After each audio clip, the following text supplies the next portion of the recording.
I'm Reverend J. Stuart Glover, and you are listening to Faith Talk.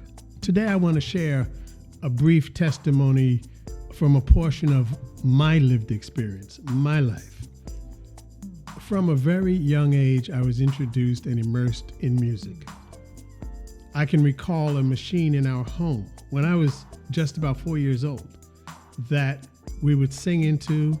It recorded our voices and produced vinyl records, actual vinyl records that you could play back on your record player. So this early experience, I'm sure, had something to do with igniting a passion within me for creating and recording music.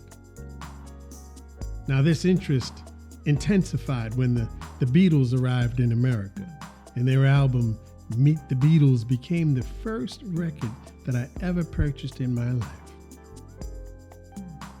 Then, later on, when I was about 13 years old, I picked up a guitar.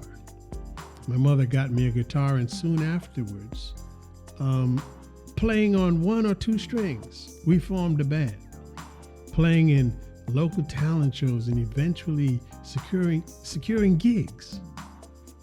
So like many young musicians, I dreamed of becoming a rock star, with an emphasis on the star.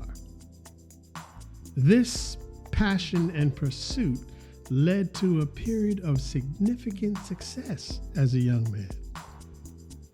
I had the privilege of playing guitar for the Grammy Award-winning R&B group, the Delphonics. Sharing the stage with the original members, William Hart, Wilbur Hart, and Randy Kane, was a magical experience. Dream come true. They performed their timeless hits like Didn't I Blow Your Mind and La La Means I Love You. And yes, many a night I stood behind them on stage playing the guitar. On and off stage, we had memorable moments. And I certainly cherished my time with those brothers. We shared the stage for hundreds of shows with legendary R&B groups like the Dells, the Stylistics, the Shy-Lights, Blue Magic, Black Ivory, Chuck Brown, Major Harris, Kool and the Gang, and Howell Melvin and the Blue Notes with Teddy Pendergrass and Sharon Page. Those were wonderfully exciting years.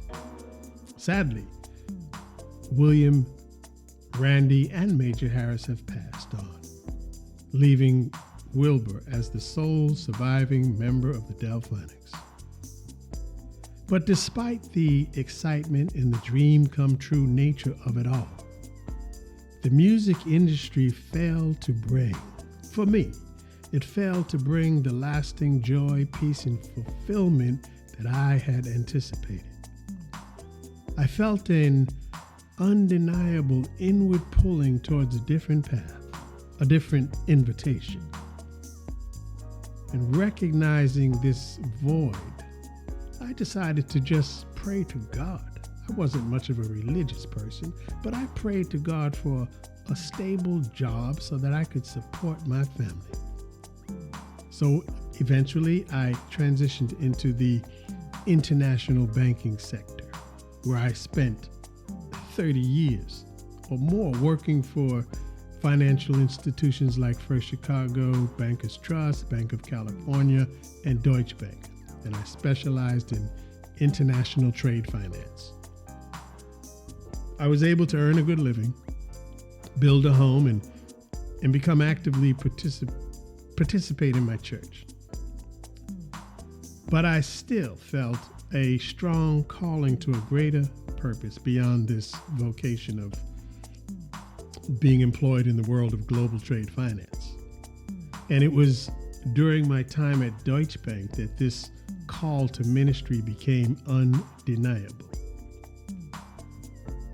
While I was grateful for my job and income, I sensed that I was spending too much time on something other than what God intended for me and what I wanted to do. So yes, my involvement in the church deepened over the years, from serving in the music ministry, sound engineering, to teaching Sunday school, eventually serving as a trustee, and later on being ordained as a deacon. So this eventually led me to enrolling in New York Theological Seminary, where I earned a master's degree in religious education, and later was licensed, and even later than that, ordained as a minister in the Baptist tradition. Today, I serve in the local church. I continue to serve in my local church and as a chaplain at a Jesuit university. Early in my life, there were some, behaviors that weren't productive. But what I'm here to say today is that God doesn't call people perfect people. My journey illustrates that God can transform lives for a greater purpose. He doesn't choose perfect people, but he uses ordinary people to accomplish extraordinary things. So the question for us today is this: to what and where is God calling or inviting you? And are you willing to answer that call? My prayer tonight is that God's will be done for your life. God bless you. I'm Reverend J. Stuart Glover. You're listening to Faith Talk. These episodes are available on iTunes, Amazon, Spotify, YouTube, and other podcast platforms. So please share with family and friends, and most of all, continue to pray for one another. God bless you.